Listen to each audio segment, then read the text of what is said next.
ये पहली उम्मत पर एहसान नहीं था, ये अल्लाह ने खास अल्लाह के प्यारे पैगंबर अल्लाह ने अपने नबी हज़रत मोहम्मद सल्लल्लाहु अलैहि वसल्लम की उम्मत पर ये इनाम किया। दूसरा इनाम क्या किया कि ये उम्मत मुहम्मदिया के लोग जो रोजा रखते हैं, रोजा रखने वालों के लिए समुद्रों, दरियाओं, नदी नालों के अंदर जो मछलियां तैर रही है, जो वहां पर जानवर है, वो इन रोजा रखने वालों के लिए दुआए मग़फ़िरत करते रहते हैं। ये कोई अल्लाह का छोटा एहसान है? हम रोजा रख के सो जाते हैं, हमारे लिए दरियाओं के अंदर दुआएं हो रही है। हम रोजा रख के सो जाते हैं, समुद्रों के अंदर दुआएं हो रही है। रोजा रख के सो जाते हैं, नदी और नालों में हमारे लिए मछलियां दुआएं कर रही है, इसकी मग़फ़िरत कर रही है। हम रोजा रख के कामों में चले जाते हैं, हमारे लिए मग़फ़िरत की दुआ की जा रही है। कितना बड़ा अल्लाह का एहसान है। और तीसरा अल्लाह ने सबसे बड़ा एहसान ये किया कि रोजा रखने वाला अल्लाह उसके लिए रोजाना जन्नत को सजाता है, रोजाना उसकी जन्नत बनाता है, उसको सजाता है। और अल्लाह बताता है कि ऐ मेरे बंदे, तुझे मरने के बाद इसी जन्नत में आना है, ये तेरा मकाम है। इतना बड़ा अल्लाह का इनाम। अल्लाह मेरे लिए जन्नत को सजा रहा है, अल्लाह आपके लिए जन्नत को सजा रहा है, अपने हाथों से सजा रहा है। हमने क्या किया है? बस तो 10 घंटे भूखा रहना, प्यासा रहना नहीं, बल्कि हमने अल्लाह ताला के डर की वजह से हमने हमारे सामने पानी पियो, हमने नहीं पीना, खाना पियो, नहीं खाना। इसी तरह जो अल्लाह ने पाबंदियां लगा रखी है, हमने उस पर पूरा उतरना। और चौथा फरमाया अल्लाह ने इस महीने में, रमजान मुबारक के महीने में शैतान को कैद कर देते हैं। पहली उम्मतों में नहीं होता था, पहली उम्मतों में शैतान खुलेआम होता था, वो रोजों के अंदर भी रोजेदारों को गुमराही तरफ लेके जाता था। लेकिन अल्लाह ने हमारे लिए कितना बड़ा एहसान कर दिया, अल्लाह ने शैतान को कैद कर दिया। अब सेहत में ये बात आती है कि जब शैतान कैद है तो फिर हम गुनाह क्यों करते हैं? हमें वसवसे कहां से आते हैं? हम बेहयाई की तरफ क्यों जाते हैं? हम बदनजरी की तरफ क्यों जाते हैं? हम शैतान के कैद होने के बावजूद भी झूठ क्यों बोलते हैं, धोखा क्यों करते हैं, फरार क्यों करते हैं? ये सवाल लिखे में आता है, हर किसी के आता होगा, यकीनन आप और आप के देह में भी आता ही होगा कि जब शैतान कैद है तो फिर वसवसे कहां से आते हैं? याद रखिए, इंसान की 3 नफ्स है। वमा उबर्रिउ नफ्सी इन्नन नफ्सल अम्मारा, एक नफ्स अम्मारा होता है, एक नफ्स लव्वामा होता है, और तीसरा नफ्स जो होता है वो या अय्युहन नफ्सुल मुतमइन्ना व नफ्स मुतमइन्ना होता है। ये 3 नफ्स है, जिसको अल्लाह ने कुरान में तक जिक्र फरमाया। इसके अंदर जो नफ्स अम्मारा है ना, वो शैतान से भी बड़ा खतरनाक नफ्स है इंसान। इतना हमला शैतान भी नहीं करता जितना उसका नफ्स उस पर हमला करता है। आप मस्जिद के अंदर बैठे हैं, मस्जिद के अंदर शैतान नहीं आता, बावजूद हम मस्जिद के अंदर भी झूठ बोलते हैं। वजह क्या है? हमारा नफ्स हम पर हावी हो जाता है। लेकिन अल्लाह का फिर भी बड़ा करम है, हम इतना अपने नफ्स को अपने ऊपर हावी नहीं होने देते कि हम रोजा तोड़ लें, हम बेहयाई कर लें। ऐसा बिल्कुल नहीं। अल्लाह का लाख शुक्र है, हम रोजे को पूरा करते हैं, हम अल्लाह के कलाम की तिलावत भी करते हैं, हम अपने आप को भूख और प्यास से रोकते हैं, हम अपने आप को हर किस्म की गुमराही से रोकने की कोशिश करते हैं जिसकी अल्लाह ने पाबंदी लगा रखी है। तो ये 4 एहसान अल्लाह ताला ने उम्मत मुहम्मदिया पर किए। और 5वां एहसान अल्लाह ने फरमाया, अल्लाह के नबी ने, कि रमजान की आखिरी रात में रोजादारों के लिए मग़फ़िरत की जाती है। सहाबा किराम ने फरमाया कि ये शब मग़फ़िरत है, यानी ये मग़फ़िरत की रात है? फरमाया नहीं, बल्कि दस्तूर ये है कि जब मजदूर काम करके फारिग होता है तो उसको उसकी उजरत दी जाती है। पूरा रमजान हम चूंकि मजदूर बन जाते हैं, अल्लाह का काम करते हैं, आखिरी रात अल्लाह ने इनाम के लिए रखी है कि मेरे बंदे आओ और आज मुझसे इनाम ले लो जो तुमने पूरा महीना मेरी इबादत की। ये 5वां एहसान अल्लाह ने हम पर किया जो कि पहली उम्मतों पर नहीं था।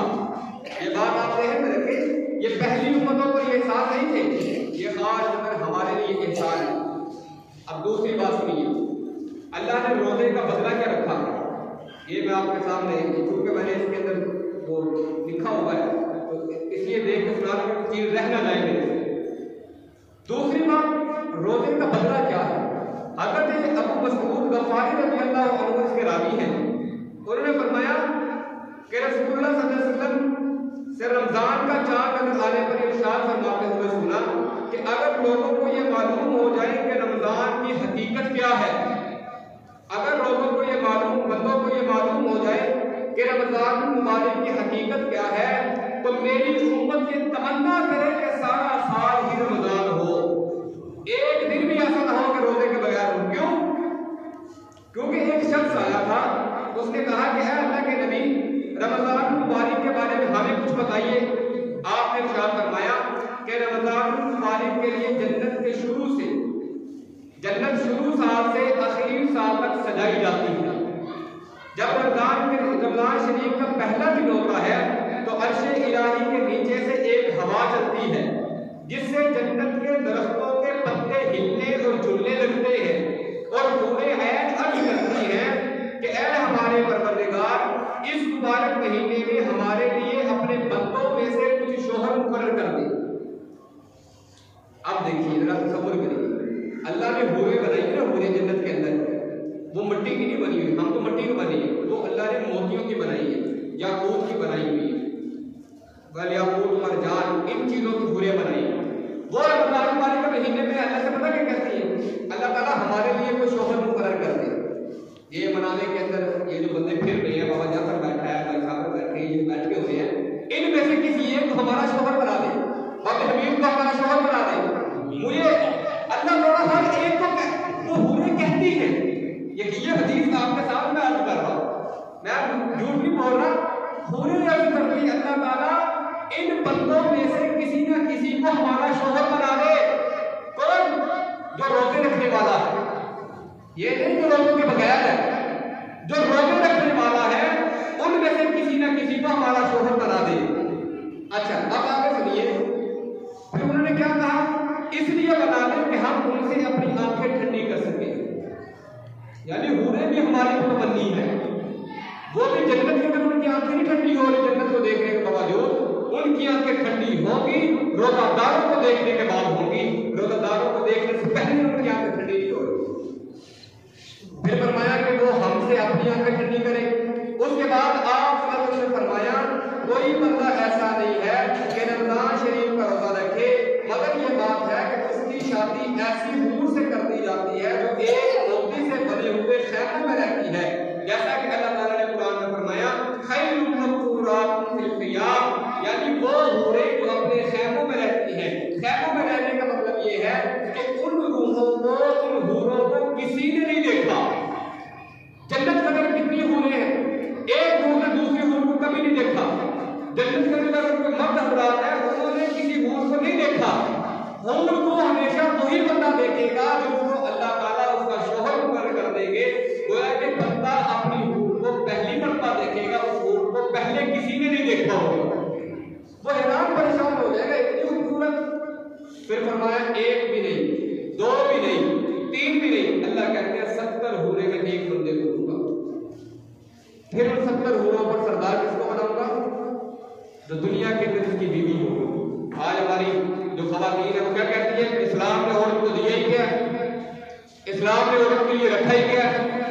इस्लाम ने औरत को फायदा ही क्या दिया? अल्लाह फरमा रहे हैं तू सरदार है जन्नत की हूरों की, तू मिट्टी की बनी है, वो मोतियों की बनी हुई है, और तुझे मैंने उन पर फजीलत दे दी। बाबा जी इसकी औरत कहती है हमें मिला ही क्या? मेरा जिसम मेरी मर्जी के नारे आपने देखिए पिछले दिन लगते रहे। तो अल्लाह ने अपनी औरत को इतनी असमत दी है, इतनी असमत दी है कि बंदे को इतनी असमत नहीं मिली। लेकिन याद रखिए ये औरतें भी वही होंगी जो बिल्कुल अल्लाह ताला की इबादत करके रहेंगी और मेरे पैगंबर की इताअत में रहेंगी। मेराज का वाक़या मैंने आपके सामने जिक्र किया था। हुजूर नबी करीम जब मेराज पर गए, आपने देखा जहन्नम के अंदर कुछ औरतें ऐसी हैं दिल की शक्ल कुतिया जैसी बन चुकी है और चीख रही है। अल्लाह के नबी ने जिब्रील से पूछा, जिब्रील ये कौन औरतें हैं? हज़रत जिब्रील ने फरमाया या रसूल अल्लाह, ये वो औरतें हैं जो अपने खामिदों के साथ बदकलामी किया करती थी, अपनी आवाज को उनकी आवाज बहादुरी के साथ पेश आया करती थी। अल्लाह ने आज उनको ऐसा सख्त अज़ाब दे दिया है कि सारी जिंदगी यहाँ पर ऐसे सख्ती और गलती रहेगी। औरतों को वहीदें भी बड़ी सुनाई है अल्लाह ने, जहन्नुम के अंदर जहन्नुम भरी भरी होगी औरतों की। इसलिए अल्लाह ताला ने कायदा और कानून बना दिया, हर चीज का अल्लाह ने एक कायदा बनाया। अभी कल रमजान मुबारक में गुजरा है 3 रमजान, इसको हजरत फातिमा रज़ी अल्लाह ताला अन्हा की वफात हुई। मुझे याद आ गया, हजरत फातिमा की वफात कल भी हुई है, कल के दिन 3 रमजान को हजरत फातिमा की जिंदगी को देख लिया जाए। हजरत फातिमा की उम्र तकरीबन 15 साल थी जब उनकी शादी हजरत अली रज़ी अल्लाह ताला अन्हु से हुई। जब हजरत फातिमा की पैदाइश हुई तब हुजूर नबी करीम सल्लल्लाहु अलैहि वसल्लम ने ऐलान नबूवत किया। ऐलान नबूवत कितनी साल की उम्र में होता है? 40 साल की उम्र में। 13 साल तक आप सल्लल्लाहु अलैहि वसल्लम मक्का में ही रहे, फिर 1 साल हिजरत के अंदर लगा दिया। 14 साल जब मदीना के अंदर पहुंचे तो उस वक्त 15 साल हो चुके थे अम्मा फातिमा को। फिर हजरत फातिमा का निकाह आप सल्लल्लाहु अलैहि वसल्लम ने हजरत अली रज़ी अल्लाह ताला अन्हु से करवाया। हजरत अली की उस वक्त उम्र 21 साल थी, हजरत फातिमा की उम्र 15 साल थी। ये हमारे लिए एक नमूना अल्लाह के नबी ने भेज दिया कि तुमने बच्चों की उम्रों को नहीं देखना, तुमने बच्चों के कारोबारों को नहीं देखना, तुमने उनको बुलूगत के बाद देखना है। अब उनके अंदर एक नई चीज पैदा हो चुकी है जो उसको उसकी जरूरत है। आज हमारे मुआशरे के अंदर ये चीज राइज हो चुकी है। हम तब तक अपने बच्चों की शादी नहीं करते जब तक वो सही से बुढ़े ना हो जाए। बाकी ये भी अपने पैरों पे खड़ा होगा, अभी कमाएगा। अल्लाह कह रहा है तू शादी कर, तेरे पैरों पे तुझे मैं खड़ा कर दूंगा। रिस्क देने वाले कौन था? अल्लाह की बात है ना। अल्लाह पर अब यकीन नहीं है। अल्लाह के नबी कह रहे हैं हजरत अली 21 साल की है, क्या 21 साल का बच्चा क्या करता है? लेकिन अल्लाह ताला कहते हैं मैं अगर तेरी जिंदगी में कोई नया बंदा भेज रहा हूं तो उसके साथ उसका रिस्क भी भेज रहा हूं। ऐसा नहीं है अल्लाह ताला किसी को उसकी बर्दाश्त के ज्यादा बोल डाले। ये तो कुरान का कायदा है, ला युकल्लिफुल्लाहु नफ्सन इल्ला वुसअहा। अल्लाह फरमाता है मैं किसी को मुकल्लफ नहीं बनाता उसकी गुस्सा में जरा उस हद से ज्यादा। इसलिए जिस तरह भूख लगती है, खाने की जरूरत है, ना खाओगे मर जाओगे। प्यास लगती है, पानी की जरूरत है, ना पिएंगे मर जाएंगे। इसी तरह बुलूगत के बाद जिस्म के अंदर एक नई हरारत पैदा होती है, उसके लिए भी जरूरत निकाह की होती है। ना करेंगे तो रिश्ते पर लग जाएंगे। ये जिसका वालिदैन पर बड़ा वबाल आ सकता है। अल्लाह क़यामत के दिन पूछ सकता है कि जब तेरा बेटा बालिग हो चुका था, बेटी बालिग हो चुकी थी, तूने क्यों उनका निकाह नहीं किया? अब वो गलत रास्ते पर लग चुके हैं तो तेरी वजह से लगे। इसलिए मेरे दोस्तों, मेरे बुजुर्गों, इस बात को भी हमने अपने अंदर समाना है कि हमने हुजूर नबी करीम सल्लल्लाहु अलैहि वसल्लम की शरीयत को लेकर चलना है। मेरे पैगंबर की उम्र कितनी थी? मेरे पैगंबर के वालिद की उम्र कितनी थी? हजरत अब्दुल्लाह की उम्र 18 साल, हजरत आमिना की उम्र 17 साल। 18-17 साल तक बच्चा अभी होता है ना हमारे जमाने में, अगर देखा 18 साल का जो बच्चा होता है उसे हम बच्चा कहते हैं। लेकिन आप के वालिदैन 18 और 17 साल के थे। हुजूर नबी करीम सल्लल्लाहु अलैहि वसल्लम की जब शादी हजरत अम्मा आयशा रज़ियल्लाहु ताला अन्हा से हुई तो हजरत आयशा की उम्र कितनी थी? 9 साल। 9 साल की बच्ची शादी किसी और ही हुजूर नबी करीम सल्लल्लाहु अलैहि वसल्लम से, तो आपकी उम्र 53 साल। ये कायदा अल्लाह के नबी ने बताया है कि तुम लोग जब तक अपने अंदर मेरी इताअत को पैदा नहीं करोगे तब तक तुम्हारे अंदर दीन नहीं आ सकता, तुम राह रास्त पर नहीं लग सकते। आज हमारे अंदर कमियां कुताहियां क्यों हैं? आज हमारे रिश्ते पर बरकत क्यों नहीं है? आज हमारे मुआशरे के अंदर से बरकत क्यों उड़ चुकी है? आपने इस बात का अंदाजा लगाया होगा कि वही घंटे हैं, वही दिन है, लेकिन बरकत नहीं है। अभी फजर की नमाज पढ़ते हैं, चंद ही लम्हों बाद इशा का टाइम हो जाता है, बरकत ही नहीं है ना बरकत के अंदर। किसी की 70-80 हज़ार की तनख्वाह है, वो 1 तारीख को आ रही है, 10 तारीख को खत्म हो रही है। वजह क्या है? वजह ये है कि उन पैसों के अंदर से बरकत उठ चुकी है। वजह ये है कि वक्त के अंदर से बरकत उठ चुकी है, क्योंकि हमारा एक तरीका आप सल्लल्लाहु अलैहि वसल्लम की जात के बिल्कुल मुखालिफ हो चुका है। इसलिए मेरे भाइयों, मेरे दोस्तों, हज़रत अम्मा फातिमा रज़ियल्लाहु ताला अन्हा की सीरत को हमारी ख़वातीन को पढ़ना चाहिए। आज हमारी ख़वातीन पता क्या कहती है कि मर्दों की आंखों में हया होनी चाहिए, वो क्यों देखें हम जैसे मर्दी फिरे। हज़रत अम्मा फातिमा कहती है, उन्होंने वसीयत के अंदर लिखा कि जब मेरी मौत आ जाए मेरे जनाजे को रात के वक्त उठाना, इसलिए कि मेरे जनाजे पर भी किसी गैर महरम की नजर न पड़ जाए। हज़रत अम्मा फातिमा कहती है जिस वक्त वो अपने घर से निकल कर कहीं जाना होता हज़रत अली को साथ लेकर जाती और हज़रत अली से कहती है आपने मेरे पीछे पीछे रहना है, मैंने आपके आगे नहीं गुजरना है। क्यों? ताकि मेरे कदमों के निशानों पर आपकी कदम के निशान आ जाए। अगर मेरे कदमों के निशान पर किसी गैर महरम के निशान आ गए तो अल्लाह मुझे पूछेगा कि तेरे कदम के निशान और गैर महरम के कदम के निशान क्यों आए। यानी इस पर तो कोई आदमी सोच भी नहीं सकता कि हज़रत फातिमा गुजर रही है, किसी को क्या पता कि ये फातिमा के कदम के निशान है या किसी औरत के निशान है, कोई भी आकर गुजर जाए। लेकिन हज़रत फातिमा की मैं कुर्बान जाऊं अम्मा फातिमा पर, उन्होंने अपने कदमों के निशान भी किसी गैर महरम के लिए नहीं छोड़े। आज हम देख लें हमारे घरों के अंदर क्या हो रहा है, ये शादियों में क्या होता है, बिल्कुल ऐसे बेपर्दगी, ऐसा माहौल होता है, ऐसा माहौल तो बिल्कुल अंग्रेजों वाले ही जैसा आज हमने अपनी शादियों में कर दिया है। ऐसी रस्में शुरू कर दी है जिसकी वजह से हम खुद परेशान हैं। शादियां करने की वजह से लोग परेशान बैठे, हमने जायदादें बेच ली, क्यों शादी कर ली? वजह यह है कि हमने अपने खुशी और गमी को खुद मुश्किल बना दिया। मेरे भाइयों मेरे दोस्तों, रमज़ान मुबारक का महीना है, ये महीना हमें बताने के लिए आता है कि तुम क्या करो, अपने आप को कंट्रोल करो, हर चीज से रोको।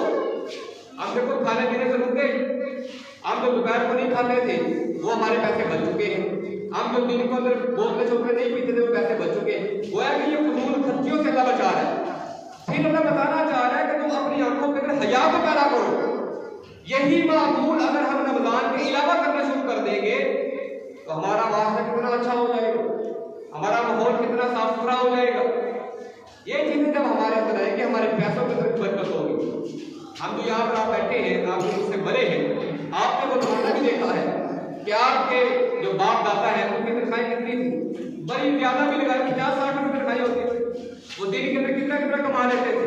यानी पहले दौर के अंदर कितने पैसे होते थे, 50 रुपए, एक रुपए की कितनी कितनी चीजें आप लोग लेकर आते थे। वजह ये है उस वक्त के अंदर बरकत थी, खुलूस था दिलों के अंदर, मोहब्बत थी दिलों के अंदर, मिल बैठना था। आज मिल बैठना है, आज हमारे खुशी कभी में देखें हम खुशियां भी घरों में नहीं कर रहे, अपनी गमियां भी घरों के अंदर नहीं कर रहे। हाथ करवा लेते हैं, उसका टाइम रख लेते हैं, 3 बजे खाना खुलेगा और 4 बजे हाथ का टाइम खत्म हो जाएगा। बिल्कुल 3 बजे वहां पर आकर खाना खाकर चले जाते हैं, घरों पर भी नहीं आते। तो फिर हमारी जिंदगी में बरकत कहां से आएगी? पहले वक्त में क्या होता था, अगर किसी के घर को शादी है, 1 हफ्ता पहले उस घर में रोल के लगना शुरू हो जाती है। मैंने जमाना नहीं देखा लेकिन सुना तो हुआ है ना, आपने तो देखा हुआ है। जो बाबा जैसे है 1 हफ्ता पहले बलिया इकट्ठे कर लिया करते हैं, रोड कर रहे थे। आज लोग किसी के घर पे जाते ही हैं बगैर किसी काम के। आज मैं अगर किसी के घर चला जाऊँ ना, सिर्फ आप बैठ कर खाने उठ के आ जाऊँ तो सारे घर वाले परेशान हो जाए, किधर आया ना, इसने कोई बात की है, इसका मकसद क्या था, ये कोई हिसाब तो नहीं लगाने आया है। यानी पहले वक्त में ये नहीं था, पहले वक्त में वो जिसे पंजाबी में कहते हैं परंपरा, वो लोग आते थे बड़ी मोहब्बत के साथ बैठते थे, नाश्ता चल रहा है तो दूसरा आया उसको भी सुना मार लिया या तो भी हमारे साथ बैठ के खा लिया। बड़ी बरकतें थी उस दौर के अंदर, बड़ी बरकतें थी। आज हम तो किसी को साथ एक मोहब्बत लाने के लिए राजी नहीं है, आज तो हम अपनी जेब दिखाने के लिए किसी को राजी नहीं है, हम तो अल्लाह के रास्ते में लगाने के लिए मुतमईन नहीं है। हम कहते हैं बाकी अल्लाह के रास्ते में 100 रुपये मेरी जेब में 10 लगाऊंगा तो बाकी 90 रह जाएगा, तो 10 रुपये का मैं नुकसान क्यों करूं। लेकिन पहले वक्त में ये नहीं था।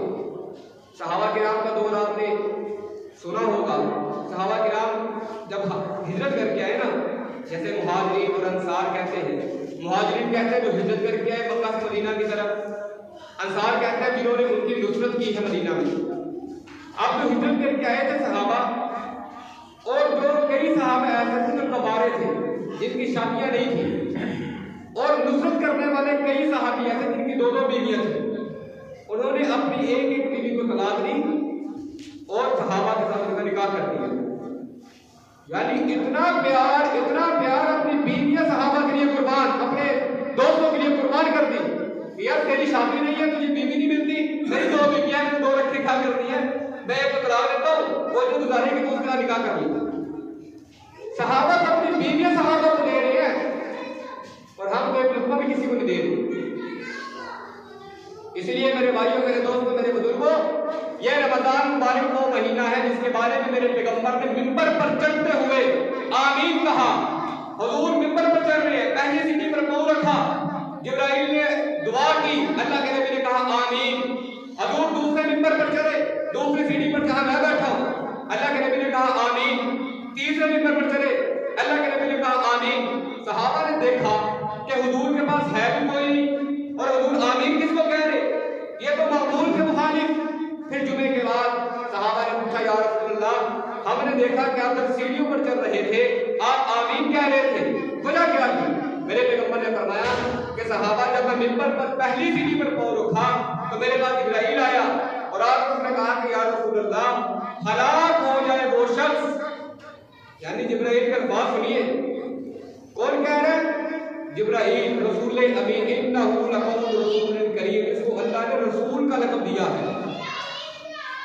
कहते हैं या रसूलल्लाह, हलाक हो जाए वो शख्स जब आपका नाम आए और वो दुरूद पाक ना पढ़ा करे, यानी मैं कहूँ ना हज़रत मोहम्मद आसम कहे सल्लल्लाहु अलैहि वसल्लम, अगर कोई शख्स मेरे पैगंबर का नाम सुनकर दरूद नहीं पढ़ता तो उस पर जिब्राइल ने हलाकत की बद्दुआ दी है। मेरे पैगंबर ने आमीन कहा। फिर मेरे पैगंबर कहते मैं दूसरी सीढ़ी पर चला, जिब्राइल ने कहा या रसूलल्लाह, हलाक हो जाए, बर्बाद हो जाए वो शख्स जिसने अपनी जिंदगी में अपने वालिदैन को पाया हो और उनसे दुआ न ली हो। हुजूर ने फरमाया आमीन। अब तसव्वुर करें, वालिदैन भी हो और अपनी औलाद को बददुआएं दे, वालिदैन भी हो, औलाद से राजी ना हो, ऐसे शख्स के लिए हुजूर ने आमीन कहा। जिब्राइल ने कहा हलाक और बर्बाद हो जाए वो बंदा जो अपने वालिदैन की दुआ लेता। फिर हुजूर कहते मैं तीसरी सीढ़ी पर चला, हज़रत जिब्राइल ने कहा या रसूलल्लाह, हलाक और बर्बाद हो गए वो शख्स जो रमजान मुबारक का महीना पाए और उसके अंदर अपनी मग़फ़िरत अल्लाह से ना करवा सके। अल्लाह के नबी ने फरमाया आमीन। अब तसव्वुर करें, रमजान का महीना भी पाए और अपने गुनाहों को अल्लाह से मुआफ भी ना करवाए, ऐसा शख्स बर्बाद हो जाएगा, हलाक हो जाएगा। ये फैसला है, कायनात इधर की उधर हो सकती है, सूरज एक जगह छोड़कर दूसरी जगह से निकल सकता है, लेकिन मेरे पैगंबर की जो आमीन है वो कभी बदल नहीं सकती। रमजान का महीना 3 दिन आज हो गए, आज आप इतने यहाँ पर बैठे हैं, अपने हम दिल में सोचे कि हमने 3 दिन में कितने कुरान खत्म कर दिए, कितने सुपारे तिलावत कर लिए, कितने हमने अपने आप को रोक लिया है गलत राहों से, हमने तहज्जुद के अंदर कितना खड़ा होना सीख लिया है, हमने फर्ज नमाजों को कितना वक्त देना शुरू कर दिया है, हमने अपनी जिंदगी को कितना बदलना शुरू कर दिया है, हम जो हमसे नाराज थे हमने उनको कितना राजी कर लिया है, कुछ भी नहीं किया। जवाब आएगा 0 का, तो फिर हमारे लिए तो फिर हलाकत ही है ना। इसलिए मेरे भाइयों, मेरे दोस्तों, ये जो रमजान का महीना है इसके अंदर हमने अपनी जिंदगी को बदलना है। बदलेंगे कि नहीं बदलेंगे इंशाअल्लाह। देखिए ये रमजान बार बार नहीं आता, कितने ऐसे बंदे हैं जो पिछले रमजान में थे इस रमजान में नहीं है, किसी के वालिदैन पिछले रमजान में थे इस रमजान में नहीं है, किसी के भाई पिछले रमजान में थे इस रमजान में नहीं है। जैसे ये काम वाले बाबा जी हमारे बेचारे, मुझे बार बार उनकी बात याद आती है, जवान बेटा है ना, पिछले रमजान साथ है इस रमजान नहीं, उनकी जो अहली है उसके दिल के अंदर दर्द नहीं होगा, माँ के दिल में चोट नहीं लगी मेरा बेटा था अब नहीं है, बाप के दिल में सहरी के मतलब दस्तरखान के अंदर एक जगह खाली नजर नहीं आएगी कि यहाँ पर मेरा बेटा बैठता था। इसी तरह जो बच्चे हैं उनको नहीं ख्याल आएगा कि यहाँ मेरी माँ बैठा करती थी, इस चार में मेरी माँ बैठकर हमें आवाजें दिया करती थी, सुबह सहरी का वक्त रोज का उठ जाओ, हमारे दरवाजों को दस्तक दिया करती थी उठ जाओ, हमारे बाप हमें उठाया करते थे। आज तो सहरी के अंदर वो नहीं है, इस जायदाद के ऊपर मेरा भाई बैठा करता था, पिछले रमजान में हम इकट्ठे सहरी किया करते थे, इकट्ठे सहरी किया करते, आज वो नहीं है। इसलिए हमने भी पता नहीं अगले रमजान में होना कि नहीं होना, हमने भी अगले रमजान के रोजे रखने या कि नहीं रखने। मेरे भाइयों, हम आज ही अपने आप को बदल लें। आज ही अभी ये भी नहीं पता कि कल रोजा रखना कि नहीं रखना। इसलिए हर वक्त अल्लाह की याद में रहना चाहिए। और एक बात ध्यान में रखें, अल्लाह ने कुरान के अंदर बार बार शिरक के बारे में बताया। अभी जो आज की पारा तिलावत होगा ना, उसके अंदर अल्लाह ने शिरक की तारीफ कर दी। अल्लाह ने बताया इन्नहु मन युश्रिक बिल्लाहि फक़द हर्रमल्लाहु अलैहि जन्नह व मअवाहु अन्नार व मा लिज़्ज़ालिमीन मिन अंसार। अल्लाह ने फरमाया जो बंदा भी मेरे साथ किसी को शरीक करेगा फक़द हर्रमल्लाह, मैं उस पर हराम कर दूंगा अलैहि जन्नह, जन्नत। यानी कितनी बड़ी वहीद अल्लाह ने फरमा दी। और आज हमारे अंदर शिरक तो फूट फूट कर भरा हुआ है। अब अल्लाह के साथ एक को नहीं हजारों को शरीक करके बैठे। जन्नत में जाना कि नहीं जाना? तो ऐसे तो नहीं जाना कि हम अल्लाह के साथ। यार एक बाप है, वो अपनी औलाद के लिए कितना कुछ करता है, और औलाद अपने बाप को छोड़कर चाचे के यहाँ चली जाए और चाचे के जाकर उसके पाँव दबाए, बाप को पूछे भी ना, तो बाप को दुख नहीं होगा? मैंने अपनी औलाद को पाला, मैंने उसको पोसा, मैंने उसको बड़ा किया, और वो मेरी खिदमत की बजाय चाचे की खिदमत कर रहा है। बाप के दिल में दर्द होगा। इसी तरह अल्लाह की बात कह रही है, जब तुझे बनाया मैंने, तुझे दुनिया के अंदर भेजा मैंने, तुझे रिस्क देने वाला मैं, तुझे तेरे जिस्म के अंदर रूह को फूंकने वाला मैं, और आज तो मेरे साथ किसी और को शरीक कर रहा है। आज तूने अपने बाबाओं को खुदा बना लिया, अपने पीरों को खुदा बना लिया। अल्लाह ने फरमा दिया, अल्लाह ने कायदा बना दिया, लोगों सुन लो, इन्नहु मन युश्रिक बिल्लाह, जिस शख्स ने भी, फिर अल्लाह ने खाली ये नहीं कहा, अल्लाह ने बेशक कहा, इन्नहु बेशक मन युश्रिक बिल्लाह, जो शख्स भी अल्लाह के साथ किसी को शरीक करेगा फक़द हर्रमल्लाहु अलैहि जन्नह, उसके लिए जन्नत तुम्हें हराम कर दूंगा। मेरे भाइयों मेरे दोस्तों, आज हम यहाँ पर दो तीन बातें अपने दिलों के अंदर अहद करके रखें। सबसे पहली बात, हमने अपने अकायद दुरुस्त करने, अकीदे ठीक करने हैं। अगर हमारे अकायद ठीक नहीं होंगे, जन्नत तो दरकिनार, हम जन्नत की खुशबू भी नहीं सूंघ सकेंगे। करेंगे कि नहीं करेंगे? इंशाअल्लाह। हम में से कितने ऐसे लोग हैं, मैं भी उनमें शामिल हूँ, हम अपने अबाव व इस्लाम के दीन को लेकर फिर रहे हैं। हमें नहीं पता कि कुरान क्या कह रहा है, हमें नहीं पता कि हदीस क्या कह रही है। हमें ये पता है कि हम छोटे होते ये देखते आ रहे हैं, हमारे बाप दादा ये करते आ रहे हैं, आज हम भी ये करेंगे। हमने कुरान को देखने का अपने बाप दादाओं को देखना। पहली बात तो ये ध्यान में रखें, आज से आप हम लोग यहाँ बैठकर अहद करें, हमने अपने बाप दादाओं के दीन पर अमल नहीं करना, अल्लाह के कुरान पर अमल करना, अपने अकायद ठीक करने हैं, ताकि हमें जन्नत में जाना है। मरने के बाद कब्र के अंदर बात किसी से नहीं पूछना, हमें हमारे साथ कब्र में किसी ने नहीं जाना। कितना भी अजीज हो, सबसे प्यारी माँ होती है कि नहीं होती? जिसकी माँ दुनिया से चली जाती है, वो क्या अपनी माँ के साथ कब्र में जाता है? वो अपनी माँ को भी दफना कर, वो मट्टी ऊपर डालकर छोड़ आता है। क्यों? कब्र के अंदर नहीं कोई जा सकता, ये कब्र के अंदर वही जाएगा जिसकी रूह अल्लाह ने निकाल दी। तो मेरे भाइयों, ये दो बातें हैं। नंबर एक, अपने अकायद ठीक करने हैं, और नंबर दो, इस रमजान में अपना मामूल ऐसा बना लेना है कि गैर रमजान में भी हमारा ऐसा ही मामूल रहे। तहज्जुद की आदत डालनी है। हम तो तरावी भी नहीं पढ़ रहे ना, आप तहज्जुद की आदत कैसे डालेंगे? तरावी भी 20 नहीं हम पढ़ते, तरावी भी 20 हम नहीं पढ़ रहे, हम तहज्जुद की आदत कैसे डालें? तो मेरे दोस्त सबसे पहले तरावी का इस्तेमाल करें कि 20 तरावी तो कम से कम हम पूरी पढ़ लें। हम इस तरावी को पढ़ेंगे, अल्लाह का कुरान सुनेंगे, अल्लाह हमें उसका सवाब अता फरमाएंगे। फिर तहज्जुद की आदत डालें, 5 वक्त नमाज मस्जिद के अंदर आकर हमने पढ़नी है, बाजमात पढ़नी। एक हमारा डेली का तिलावत करना है, अपने आप को भूख और प्यास से रोकने के साथ साथ जो हमने अपने आप को बेहयाई से रोका हुआ है, इसे हमने मुस्तकिल रोकना है।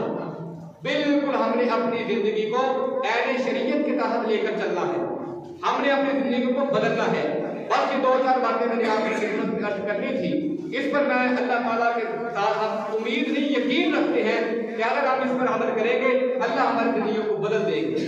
कितने ऐसे लोग हैं जो पहले बेचारे गुमराह थे, फिर वो राह रास्त पर। जुनैद जमशेद कितना बड़ा सिंगर था, मशहूर सिंगर था ना, पता नहीं कितने कितने पैसे लेता था गाने गाने के। फिर एक दिन ऐसा आया, अल्लाह ने उसकी जिंदगी को बदल दिया, और जिंदगी को बदलने के बाद वो शहीद हुआ और जन्नत के अंदर उसका आला मकाम अल्लाह ने अता फरमा दिया। तो मेरे भाइयों, मेरे दोस्तों, मेरे बुजुर्गों, रमजान मुबारक का महीना आया है। इस महीने में हमने अपने आप को बदलना है और इस महीने में सबसे ज्यादा खर्च भी करना है अल्लाह के रास्ते में। बेवाओं के सरों पे हाथ रखना है, यतीमों मिस्कीनों को खाना खिलाना है। जितना हम इस महीने में खर्च करेंगे अल्लाह ताला हमें उतना ही ज्यादा अता फरमाएंगे। याद रखिए, ये बड़ा मुबारक महीना है, इसके अंदर हमने ज्यादा से ज्यादा खर्च करना है कि नहीं करना इंशाल्लाह। तो ये आपके सामने जहां पर आप बैठे हैं मस्जिद के अंदर, ये आपके पास बहुत बड़ा मौका है इस मस्जिद में खर्च करने का। क्यों? क्योंकि ये ज़ेरे तामीर है, बढ़ रही है ना, इसकी कई जरूरियात है जो अभी पूरी नहीं हो सकी। जैसे अभी सफों का मसला है, सफेदी मस्जिद के अंदर है, एक सफेद आदमी ले आए और उस सब के अंदर जितने बंदे नमाज पढ़ते रहेंगे उसको सवाब मिलता रहेगा। सफों का मसला है, अभी ऊपर बैरिंग होने वाली उसका मसला है, ईंटों की जरूरत है, कितने अखराजात हैं।